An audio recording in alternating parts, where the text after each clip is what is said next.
Hello everyone, आज है 14 मई और आज इस वीडियो में हम बात करने जा रहे हैं बैंक ऑफ महाराष्ट्र के बारे में। 64 रुपीज़ का शेयर है, 3% की दमदार तेजी है। पिछले कुछ दिनों से लगातार यहाँ पर गिरावट आई थी। आज अगर हम देखें तो यहाँ पर तेज़ी आई है। आज बाजार का मूड भी अच्छा था। आज अगर हम देखें तो भाई साहब बेहतरीन तेज़ी आई थी। स्मॉल कैप मिड कैप में भी अच्छी तेज़ी थी। पिछले कुछ टाइम से बाजार भयंकर तरीके से गिरा हुआ था, लेकिन आज थोड़ी सी राहत की सांस यहाँ पर ज़रूर नज़र आई है। अगर हम बात करें पिछले एक महीने में तो पहले एक अच्छी खासी तेज़ी देखी, नतीजे से पहले एक अच्छी तेज़ी थी। अगर आप देखो तो 61 रुपीज़ से लगातार भागा था, 67 रुपीज़ पर था और नतीजे जैसे ही आए उसके अगले ही दिन ये 67 से 71 पे गया। बेहतरीन तेज़ी आई रिजल्ट्स के बाद, लेकिन उसके बाद लगातार करेक्शन बना है। और ये बहुत सारी बैंक में ये देखने को मिला है जहां पर अच्छे नंबर्स आए हैं। चाहे सेंट्रल बैंक की बात करो, चाहे हम यस बैंक की भी बात क्यों ना करें, कि नतीजे के चलते अगले दिन अच्छी तेज़ी आई, लेकिन उसके बाद लगातार करेक्शन यहाँ पर फेस करना पड़ा और आज अच्छी तेज़ी आई है। बात करेंगे कि एक दिन की तेज़ी पर भरोसा कर सकते हैं कि नहीं, क्योंकि बीच में भी एक दिन की तेज़ी आई ज़रूर थी। तो देखिए, वीडियो को शुरू करो उससे पहले अगर आपने अभी तक चैनल को सब्सक्राइब नहीं किया है तो प्लीज़ अभी इसे सब्सक्राइब कर लीजिए, क्योंकि आगे भी बहुत सारे वीडियोस हैं जो आपको काफ़ी ज़्यादा हेल्प करेंगे। अगर हम पिछले एक साल का यहाँ पर ग्राफ देखें तो भाई साहब 108% का रिटर्न यहाँ पर ज़रूर बना है। बेहतरीन तेज़ी आई थी, फिर कुछ टाइम के लिए कंसोलिडेट किया, फिर बड़ी तेज़ी आई, फिर लंबे समय तक ये अभी अगर आप देखो तो कंसोलिडेट कर रहा है। तेज़ी गिरावट के बीच में अटका हुआ है। हालांकि बीच में एक अच्छी रफ्तार थी, 54 से 70 पर गया था, लेकिन जाहिर सी बात है अगर आप देख रहे हो ग्राफ ठीक से ऑब्जर्व कर रहे हो तो एक तेज़ी आती है, गिरावट आती है, तेज़ी आई, गिरावट आई। अभी यहाँ से अटेम्प्ट करेगा, वापस नीचे की तरफ भी आएगा। हालांकि लॉन्ग टर्म के लिहाज से मुझे बैंक ऑफ बड़ौदा खराब नहीं लग रहा है। वैल्यूएशन के ऊपर हम बात करेंगे आगे। और देखा जाए तो भाई साहब ऐसी तेज़ी 5 सालों में पहली बार आई है। अगर आप 5 साल का ग्राफ देखोगे बैंक ऑफ महाराष्ट्र का, तो आप देखो पहली बार ऐसी तेज़ी आई है, पहली बार, और शानदार तेज़ी है। 350% का ग्रोथ है, लेकिन ये जो 350% का ग्रोथ है वो एक्चुअली पिछले 1.5-2 साल में है। 1.5 साल में कह लो आप यहाँ पर देखने को मिला है। अगर बात करी जाए इसका मैक्सिमम ग्राफ देखोगे तो एक टाइम ऐसा भी था जब बहुत बड़ी तेज़ी आई, गिरावट आई, तेज़ी आई, गिरावट आई, लंबे समय तक गिरावट रही। इस बार फिर से तेज़ी आई है और इस बार अगर आप देखोगे तो ऊपर की तरफ रजिस्टेंस भी बने हुए हैं, जहाँ पहले भी ये इस लेवल से गिरा था 80 रुपये के ऊपर मुझे लगता है। लेकिन हाँ, अभी इतनी जल्दी 80 रुपीज़ का लेवल क्रॉस नहीं करने वाला है। ये अभी एक रेंज में अटकेगा, क्योंकि बहुत कम टाइम में बहुत बड़ी तेज़ी दिखाई ज़रूर है। अगर बात करी जाए वॉल्यूम्स को लेकर तो 1 करोड़ से भी ज़्यादा के शेयर यहाँ पर ट्रेड होते नजर आए हैं। ऑल टाइम हाई 96 रुपीज़ का है, लो 8 रुपये का है। मार्केट कैप इसका 45,000 करोड़ के आसपास का देखने को मिल रहा है। कंपनी को लेकर देखें तो 100% लोग according to Moneycontrol user कह रहे हैं खरीदारी करो। और जहां तक बात करें इनके डिविडेंड को लेकर तो देखो, डिविडेंड पे अनाउंस हुए थे जब 26 तारीख को रिजल्ट्स आए थे, 26 अप्रैल को, तो डिविडेंड भी अनाउंस हुए थे। और डिविडेंड अगर आप देखो यहाँ पर तो भाई साहब 1 रुपये 40 पैसे का डिविडेंड यहाँ पर अनाउंस हुआ है। और ये किसको मिलेगा? उन सबको मिलेगा जिसके पास 10 मई से पहले ये शेयर्स थे। ठीक है, अगर आपने 10 मई या उसके बाद खरीदारी करी है तो आप डिविडेंड के लिए एलिजिबल नहीं हो।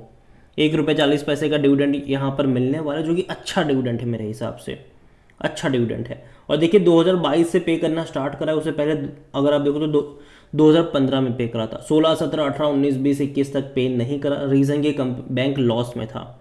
रिसेंटली प्रॉफिटेबल जैसे हुए, अगर आप देखो इनके रेवेन्यू देखो तो बढ़ना शुरू हुए। और सबसे अच्छी बात, प्रॉफिट अगर आप देख रहे हो तो पहले उतने खास प्रॉफिट थे नहीं। इवन 2019 और 18 में तो ये लॉस में थे, लेकिन अच्छा प्रॉफिट अगर आप देखो तो 22, 23, 24 में आया और 22 से ही इन्होंने डिविडेंड पे करना स्टार्ट कर दिया।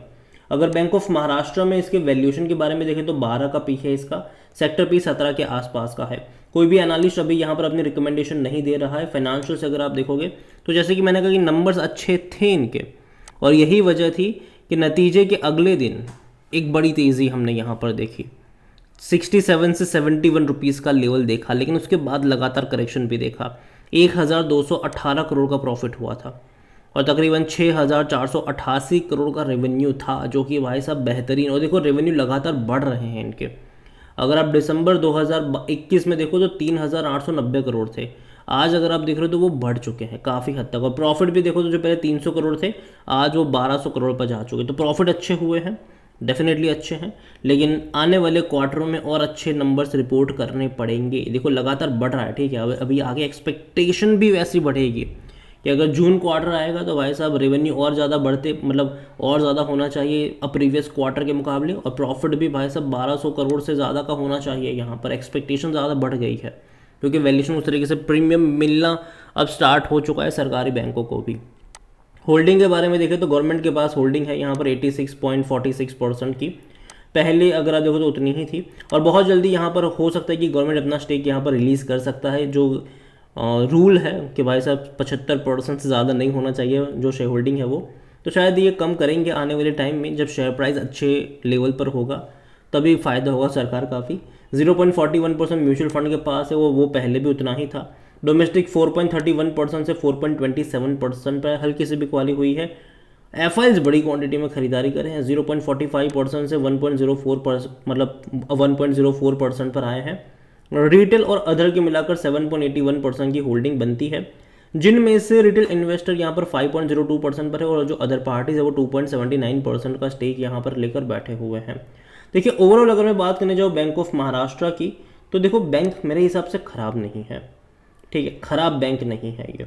एक्चुअली में ख़राब हुआ करता था, ठीक है, बहुत सारे सरकारी बैंक ख़राब हुआ करते थे जिसने वो कई सालों तक कोई पैसा बनाकर नहीं दिया, लेकिन पिछले 2 सालों में इन्होंने खूब पैसा बनाकर दिया। पिछले 1 साल में खूब पैसा बनाकर दिया है। चाहे वो बैंक ऑफ महाराष्ट्र हो, बैंक ऑफ बड़ौदा हो, पंजाब नेशनल बैंक हो, सेंट्रल बैंक ऑफ इंडिया हो, इवन यूको बैंक जैसे शेयर भी भाई साहब तेज़ी दिखाते हुए हमें नज़र आए हैं पिछले 1 साल में।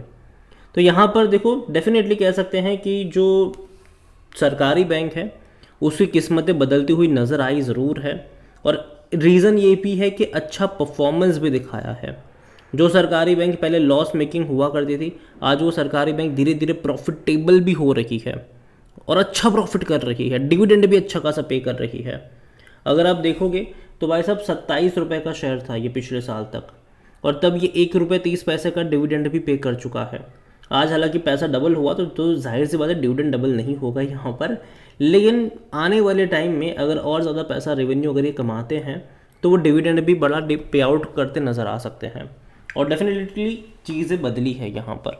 और जो छोटे छोटे शहर्स है, ठीक है, वहाँ पर भी अगर आप देखो तो बिज़नेस पनप रहे हैं, बड़े बिज़नेस अगर आप देखो तो देखने को मिल रहे हैं, और उसके लिए लोन वगैरह की ज़रूरत पड़ती है।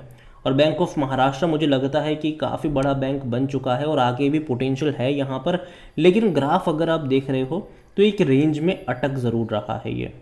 जैसे कि अगर आप यहाँ पर देखो तो तेज़ी डेफिनेटली यहाँ पर बनी, लेकिन अगर आप इससे पहले अगर आप देखो यहाँ पर तो ये अटक रहा है। 66-67 रुपीज़ पर जाने के बाद थोड़ा बहुत इसके हाथ पर फूलेंगे ज़रूर। इससे पहले भी देखो तो वहीं से 67 रुपीज़ से ये नीचे की तरफ आया था, फिर यहाँ से तेज़ी दिखाकर 67 पे गया था, नीचे आया था, वापस 71 पे गया था ये, और नतीजे के बाद डेफिनेटली एक दिन की तेज़ी थी और रिजल्ट्स के बाद में लगातार गिरावट बनी। और देखो बाज़ार में अगर आप देख रहे हो तो जो आरबीआई ने भी जो यहाँ पर गाइडेंस दी थी इंफ्रा प्रोजेक्ट वगैरह को लेकर, प्रोविजनिंग वगैरह को लेकर, तो उसका कहीं ना कहीं असर देखने को मिला था यहाँ पर। क्योंकि देखो जो बैंक ज़्यादा इंफ्रा लोन दे रही है उनको प्रोविजनिंग करनी पड़ेगी, जिसके चलते आने वाले क्वार्टरली नंबर पे वो चीज़ें हैम्पर करेगी। तो आने वाले क्वार्टरली नंबर्स इंपॉर्टेंट हो जाएंगे अब इस बैंक के भी, बहुत सारे एनबीएफसी के भी, और देखो सरकारी बैंकों पे ही ज़्यादा असर डालेंगे क्योंकि वहाँ पर इंफ्रा लोन ज़्यादा देखने को मिल भी रही है। जो पावर को लेकर भी अगर आप देखो कई सारे पावर प्रोजेक्ट चल रहे हो तो इंफ्रा के चल रहे हो तो वहाँ पर ये चीज़ होगी।